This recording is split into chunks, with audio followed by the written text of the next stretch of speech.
این برنامه فوتبال تاجیک است و من سهراب شاه فرخشاه هستم که با جمعی همکارانم این برنامه را منظور شما میگردونیم. درود بیننده های عزیز مخلصان فوتبال. این شام در برنامه ما سرمربی دسته ایستروشن امین صبحانی حضور دارند و ایشان را برای تشریفشان خوش آمدید میگوییم.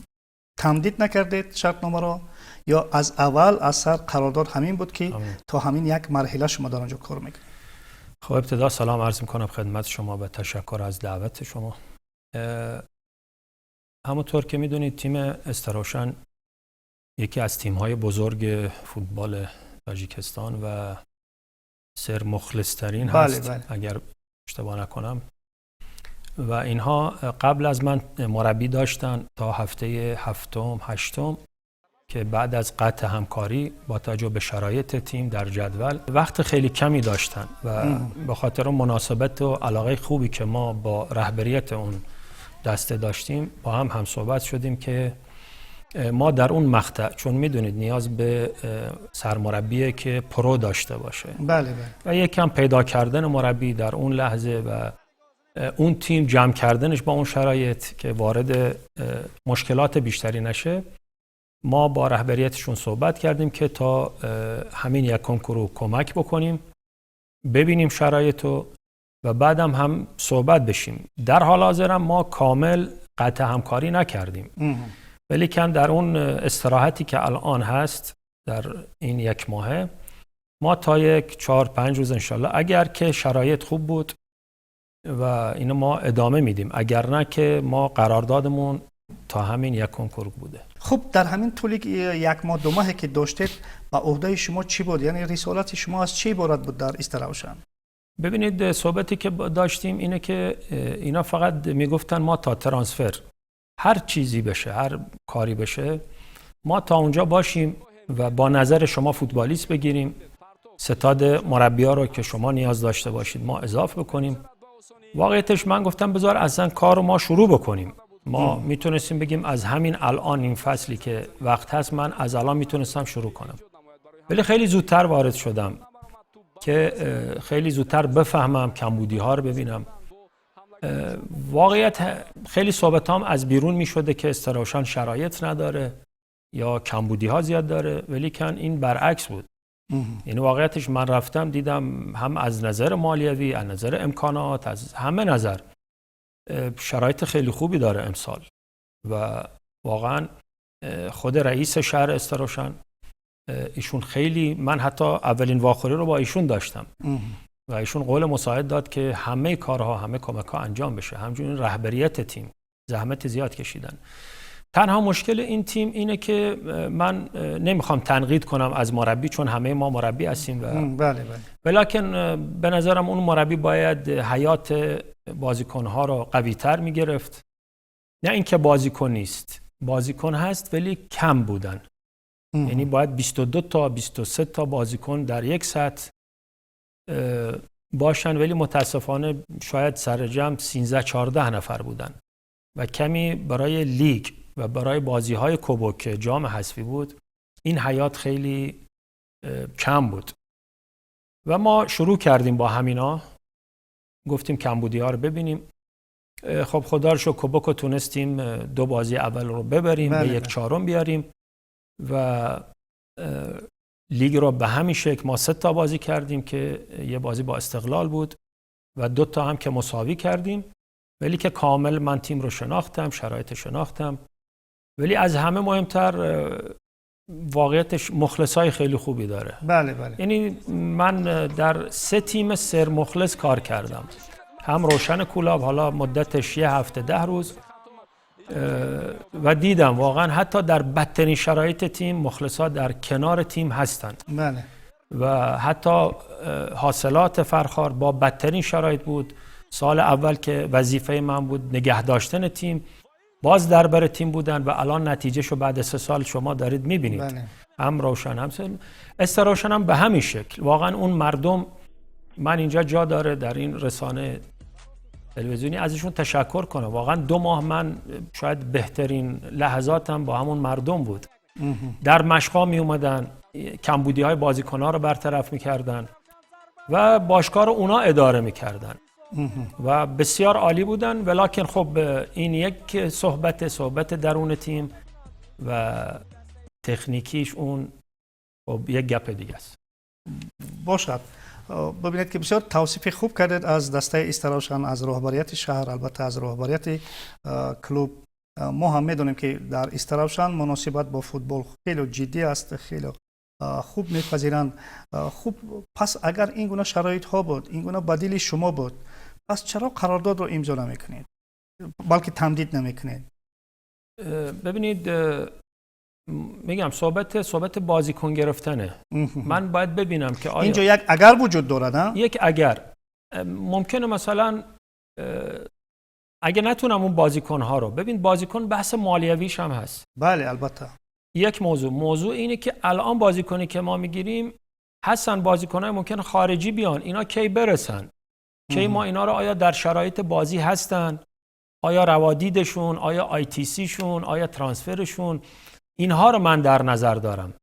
شاید یک کم زمان از دست بدیم و این تیم در یک جای جدول، بله اگر جای 8م بود 7م بود، ما میتونستیم بگیم 11 توری که مونده ما مثلا میتونیم در جای 5م 6م که وظیفه‌ای که استراوشان برای من گذاشته رهبریت، ما جای 5م 6م. ولکن وقتی رفتیم جلوتر گفتن ما همین لیگ بمونیم امسال و از اول سیزن شما تیم رو جمع کن، یعنی تیم رو حیاتش رو جمع کنید و ما بتونیم در فینال کوبوک باشیم. این دور از ذهن نیست، ما میتونیم این کارو بکنیم. بله. ولکن من نگاه میکنم چون اگر با این حیات باشه، با این مشکلات باشه و ما وارد بشیم و نتونیم نتیجه بگیریم، پس میگن ما یک مثالی داریم، میگن علاج واقعه رو پیش از وقوع، قبل از وقوع باید کرد. من پیش بینی میکنم، حتی خیلی از مربی‌ها هستن به هر شکلی میخوان کار بکنن، اون کار ندارن تیم نتیجه. من این فکر رو ندارم. جایی که نتونم کمکی بکنم و خیلی ها که منو میشناسن، جایی که نمیتونم کار کنم خودم نمی ایستم، غم نمیدم اون کلوبو، بذار فکرش آزاد باشه. درسته شاید از نظر مالیوی، از نظر فنی، از نظر کاری برای من مربی تأثیر منفی خواهد داشت، ولی که برای کلوب خیلی زودتر میتونه مشکلاتش رو حل بکنه. مشکل استراوشان من نیستم، من نبودم. من یک وقتی وارد شدم که تیم در جای آخرینه. تیم خوبیه، بازیکنهای خوبی داره، شرایط خوب داره، ولی رفتنش اونجای جدول یک ترسی، یک فشاری به همه تیم آورده. یعنی چگونه؟ یعنی از نظر نتیجه وقتی وارد میشن، ترس از گل خوردن، ترس از باخت. گل خوردن در فوتبال هست، باختن هست، ولی با این ذهنیت که وارد میشیم ما ممکنه هم ببازیم، ممکنه در اینجا باشیم. یعنی پیش از اونه که این بازی برگزار می شود، یعنی قبل از نتیجه اینها الکی باختن بازی رو در ذهنشون. نمیشه اونجوری گفت، چون وظیفه من مربی اونجا حکم میکنه من رو ذهنیت اینا کار کنم. بهتر شدیم. شما ببینید 2 تا بازی کوبوکی که ما انجام دادیم بهترین بازی ها. بله بهترین بازی هایی که بودن همینا بودن. بازی با خود پرواز، بازی با سردار، ما کسی که گل بکنه نداشتیم، توپو گل کنه. شما نگاه کن به بازی ها و همین الان مخلصا باور کن اونجا فوتبال رو میفهمن، اصلا کارشناس فوتبالن، چون با فوتبال زندگی کردن، هیچ چیزی ندارن غیر از این تیم و فوتبال. باور کن ما اگر توپامون گل میشد شاید الان صحبتای ما چیز دیگه است، تیم جای دیگه است. بله. و حتی در بازی با سردار در ریگر ما بازی کردیم، تیم خیلی خوب بازی کرد، ما رو خطاگی دروازه‌بان 2 تا گل خوردیم. این همون ذهنیته، چون الان فوتبال فقط تکنیک، تاکتیک، فیزیک نیست، منتالیتی یا آمادگی روحی روانی. خیلی سخت کار کردن با تیمی که در اینجای جدوله. چرا؟ چون 2 چیز رو مبارزه میکرد. یکی این که از جدول بیاد بالاتر، دوم هر مسابقه رو باید ببره، یعنی 3 امتیاز، حتی مساوی هم مساویست با باخته. اوایل کار که من کار کردم یه مشکل دیگه هم بود، ما 7 تا بازیکن ازبک داشتیم و متاسفانه ارتباط من از نظر صحبت با اینا خیلی سخت بود. شما ترجمان نداشته؟ ترجمان داشتیم ولی کامل نمیتونست برسونه. و خیلی کارهایی که می‌خواست زبان ازبکی رو پورا بلد نبود اون ترجمانش نبود و وقتی صحبت می‌کردم با بازیکنان میگفتن که ما نفهمیدیم مثلا یک جاهای ها. خب این طبیعیه، یک مربی از قبل بوده با اون فکر، با اون فیلسوفی. من که وارد شدم تا جا افتادن ما بهش میگیم فرکانسا یکی بشه. بله. یکم وقت برد، اما استراوشن کلوب، استراوشن رهبریت از کار ما راضیه. منم شرایط رو خیلی خوب دیدم. تنها موضوع این که اگر در این 3-4 روز تونستیم بازیکن‌های مورد نظرمون رو بگیریم که من بتونم کار بکنم. بسیار خب. پس سوال اینجا به میان می آید که اگر امکان باشد و مثلا استراوشن بازیگر بگیرد، پس کدام موقع ها رو میخواهید عوض کنید، قوی کنید؟ و دیگر اینکه آیا با 13-14 نفر در یک کلوب پروفسیونالی لیگ عالی بازی کردن ممکن است؟ باز بویژه مثلا با قولی که در دو فرانت، هم در جام و هم در لیگ، چگونه بوده میتواند؟ ببینید بازیکن داشتن، شاید 17-18-20 بازیکن بود، ولی که وقتی من رفتم اون بازیکن ها در 8 توری که اینا بازی کردن اون آمادگی رو اینطوری نداشتن. چرا؟ چون مصدوم شده بودن. یعنی ما داشتیم بازیکنی داشتیم مثل عبدالفتاح خدادادزاده، خب یکی از فورواردهای خوب بود. بله. ولی وقتی من رفتم نزدیک به 25 روز ایشون جراحت داشت و در این 25 روز ما 3 تا بازی باید میکردیم. یا محمد اقبال امینزاده رقم 97 فوروارد خیلی خوب جوان، ما اصلا در این 4 بازی نتونستیم استفاده ببریم. یعنی وقتی من رسیدم اینها مصدومیت ها بود و درسته ما وقت داشتیم، یک پرینوس شد 2 تا 3 تا بازی، ولی بازیکن نداشتیم در تمرین. پس کدام موقع ها را باید قویت بخشین؟ یعنی چی موجب آن شده میتواند که شما دیگر باره به استراوشن برگردید؟ ببینید من چند نفر باید بیایند، کیها باید بیان از نگاهی شما؟ ببینید ما باید خیلی زود، چون بازیکن‌هایی که می‌خوایم بگیریم خیلی زود بتونن با اون فکر و فیلسوفیای ما نزدیک بشن. یعنی من وقت اینو ندارم که مثلا 1 ماه تمرین کنم، یک تیم نو بسازم، چون اصلا وقت این کار نیست. شما الان تا بازیکن بیاد ممکنه بشه شما سنه 17 18 این ماه 12 روز بعد من اولین مسابقم در بیرونه با یکی از تیم‌های خوب لیگ و بعد خب آماده کردن این تیم از نظر تاکتیکی. بازم میگم اون بازیکنی که از بیرون میاد آیا شرایط بدنیش چیه؟ بازیکن‌های محلی حاضرش با توجه به وضعیت فوتبالیستای محلی شما بهتر میدونید هیچ تیمی بازیکناشو از دست نمیده. بله. و وقتی ما داریم، ما 3 تا 4 تا جوان خیلی خوب داریم. ما حتی تو این آماده سازیمون 13-14 تایی که داشتیم بازم 4 تا از اینا 10 روز در تیم المپیک بودن و وقتی برگشتن 2 تاشون اصلا تراما داشتن، نتونستن بازی بکنن و یکم دست ما خالی شد. تلاش کردیم و تجربه این کار رو من داشتم که با تیم‌های پایین، یادتون باشه تیم کلوب مرکزی ورزش ارتش 2021 شرایطش خیلی بدتر از بله یادمون هست. بله معاشا نبود، بازیکن‌ها چی بود، در آخر بود با 6 خال، ولی که ما همون سال تونستیم سهمیه آسیا رو بگیریم. شرایط استراوشن هم خوبه، ولیکن میگم تنها مشکل متاسفانه بازیکن‌ها. شاید خیلی بازیکن‌ها هم که ما گپ میزنیم صحبت میکنیم الان ترس از اینه که تیم مثلا آخر جدول ممکنه بیفته مثلا ما نیاییم یا بیاییم ممکنه مثلا مبلغ نشه. نه، این اشتباهه. باور میکنید حتی پاداش‌ها، مکافات پولی‌ها خیلی بلندتر از خود معاشه. یعنی همه جوره اونجا خود شهر داره کمک میکنه. بله. خود اسپانسرها هستن، رئیس شهر. و الان هم که تیم تا اینجا جدول هست باور کن در وقت خودش معاشاشون رو میگیرن و خیلی جالبه برا من. حتی من که رفتم اونجا بهترین شرایط رو برا من فراهم کردن، جای خواب، خوراک، ماشین، همه چی در اختیار بود. ولی که میگم من نگاه میکنم اگر انشالله بازیکن‌ها بشه ما انشالله دوام میدیم. اکنون با امید آن میشنویم که راهبریت دسته استراوشن آن چیزی که شما طلبات دارید البته اون برای شما مهیا میکنن و شما دیگر باره به دسته استراوشن برمیگردید. هنوز باشد ما اکنون درباره یک وظیفه و مسئولیت دیگری شما صحبت میکنیم. مسئله بانوان قبل از اینکه من استراوشن رو قبول بکنم 2 ماه من نظارت داشتم روی تیم بانوان.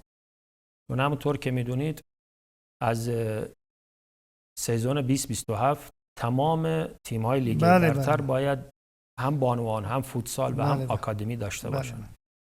خب اینجا اون کار خیلی خوبی که رهبریت سسکا انجام دادن، دخترایی که مستعدن، دخترایی که خوبن، حالا در ایزبورن بودن یا تیم‌های دیگه بودن، اینا رو یک جا جمع کرد، واقعا بهشون یک انتظام خوبی داد، کانترکت کردن، تمام اون دخترها الان معاش میگیرن و میدان مشق دارن، یعنی یک شرایطی که کمتر از تیم اساسیشون نیست. 3 ماه ما با اینا کار کردیم و وقتی پیشنهاد استراوشن شد من احساس کردم اون لحظه اون تایم باید به اون تیم کمک کرد. ما یک مصلحتی کردیم با رهبریت کلوپ مرکزی ورزش که ما به هر حال اونم دوست برادر ماست. باشه. چیکار بکنیم؟ گفتن که همش در جای خودش و شما اگر میتونی اونجا رو کمک کن.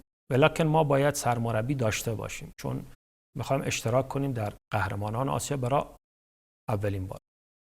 2 جلسه هم برگزار شد در فدراسیون فوتبال، مسئولین رهبریت اونجا که به من گفتن آقای صبحانی اگر بشه ما یک اشتراک خوب داشته باشیم.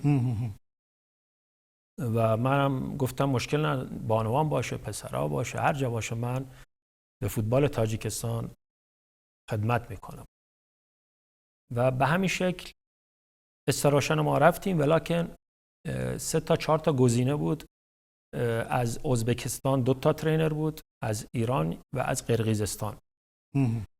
و خب اونها هم ما پیشنهاد دادیم، صحبت کردیم که من درست استراوشن هستم ولی در اینجا هم به عنوان مشاور باشگاه صحبت کنیم.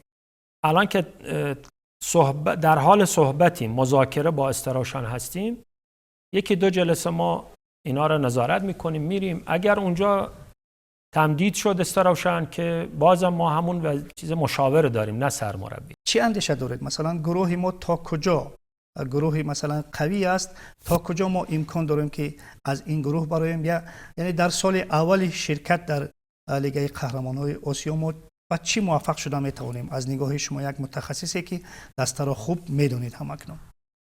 ببینید یک موضوع خیلی مهمی که هست داشتن لیگ قویه.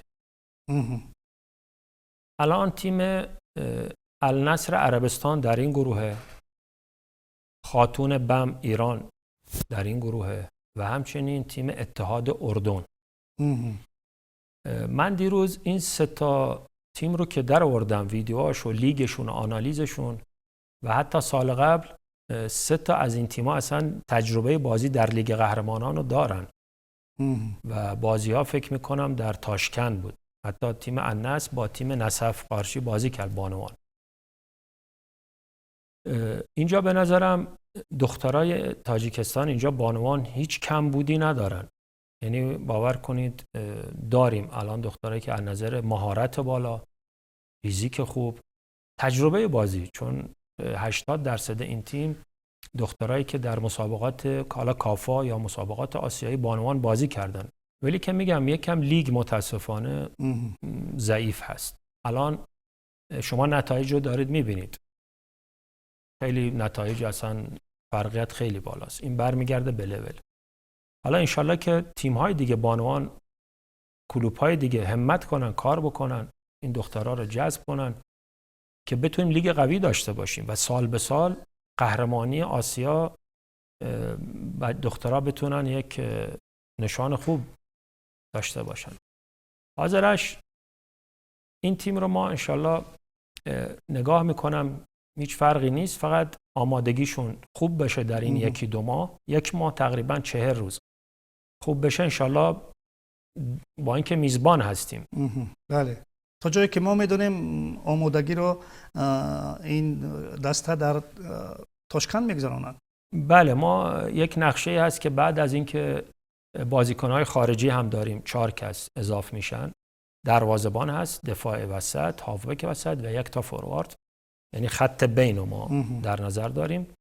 4-5 تا از دخترای تاجیک که حالا در بیرون بازی میکنن ما اینا رو دعوت میکنیم و نیت هست که ما 10-12 روز برای انجام 3 بازی دوستانه خیلی خوب در تاشکند یک اردو یا ایزبورن داشته باشیم. در فرجام من مخلصانی هر 3 دسته ها با قولی که شما رو میشنوند، شما چی گفتنی هستید؟ منصوبیت شما، نقشه شما، تصمیم و هدف شما تا کجاست؟ یک سوال شاید برای همه مخلصاست که چرا آقای سبحانی مثلا کم تیم میگیره یا مثلا کم میایسته. من 2 چیز خط قرمز منه. 2 چیز خط قرمز میدونید، یعنی این دیگه من از میدونم. بله. این مرزه. یکی این قرمز یعنی سرخ گفتنی. سرخ. این چی میگن؟ به اون حد میرسه که دیگه من، یکی این که به هیچ رهبر و دیرکتور اجازه نمیدم تو کارم دخالت کنه. این من دارم در تلویزیون میگم، حالا خوب یا بد، من این کارو اینو بذار، اونو بذار، اینو عالیش کن، اونو چنج کن، اون میگم خب پس اگر اینا رو میدونید چرا دیگه پول خرج میکنید منو میارید؟ خودتون انجام بدید. پس ما این همه 20 سال کار کردیم، درسته؟ یعنی این همه زندگی ما شده فوتبال و این همه درس خوندیم. من بهترین کورس پرو رو اینجا گذروندم در تاجیکستان، تجربه بالا گرفتیم. پس دیگه چرا به ما میگید بذارید کارمون رو بکنیم؟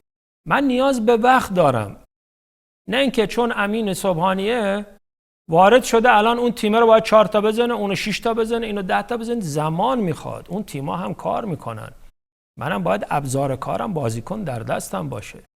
این خط قرمز دوم، اگر من تلاش کنم و تلاشی از تیم نمیبینم من نمیایستم. یعنی باید صدا از 2 دست باشه. بله، وقتی من تلاش میکنم، من میگم، من حتی یک مثالی بزنم، ما بازی با پرواز داشتیم، یک هیچ هم جلو بودیم. بله. دقیقاً قبل از بازی من از کجا گل میخوریم و نشون دادم. اصلا با پاورپوینت کشیدم گذاشتم، نشون دادم به بازیکن‌ها. دقیقاً همون گل خوردیم. بعد بین 2 قسم معمولا صحبت میشه مربی. من رفتم تلویزیون رو دوباره گفتم روشن کنید ببینن. جای بحث نبود. ما یه چیز داریم میگم بدون شرح. بله، بدون شرح. گفتم این چی بود؟ ما میتونستیم 1-0 تمام کنیم بازی رو. برای همین وقتی دخالت بشه نمیایستم، وقتی تلاش میکنم تلاش از طرف بازیکن‌ها نباشه، یعنی برای اون باشگاه نجنگن، برای این لگاتیوی که رو سینه‌اش خورده هیچ اهمیتی نده. من میفهمم اینو و خیلی راحت در هر لحظه‌ای، حتی در بین 2 قسم یک بازی میگم من رفتم. باشد. یعنی حال حاضر شما هم بار دیگر سروری کردن دسته استراوشن یا سروری کردن دسته بانوان کلوب مرکزی ورزش ارتش آماده اید؟ اگر که ما انشالله با استراوشن امروز یا فردا دوباره صحبت داریم، اونا هم کارهایی که کردن برای پیدا کردن بازیکن، پیشنهادایی که ما دادیم، بازیکن‌ها در مشق بیان ما ببینیم.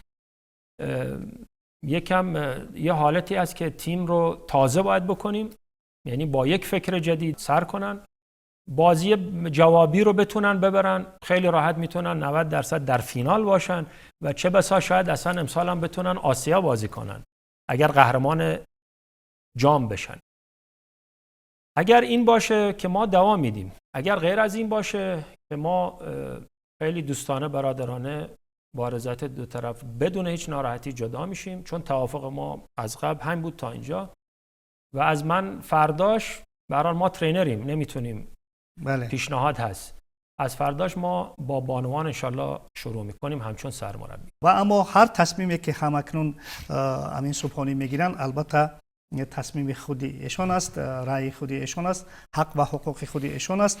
بار دیگر خاطررسان میکنیم که از البته این 2 کلوب سخت وابستگی دارد. بله. شما هر جایی که باشید ما برای شما برای موفقیت میخواهیم. اطمینانمان کامل است که شما مثل که در قبل برای فوتبال تاجیک خدمت کرده آماده ایستادید، باز هم خدمت‌های خود را خواهید کرد. دوستان عزیز، یک صحبت داشتیم با امین صبحانی، سرمربی دسته ایست روشن و مشاوری دسته بانوان کلوب مرکزی ورزشی ارتش. در همینجا برنامه ما به انجام میرسد. خیر.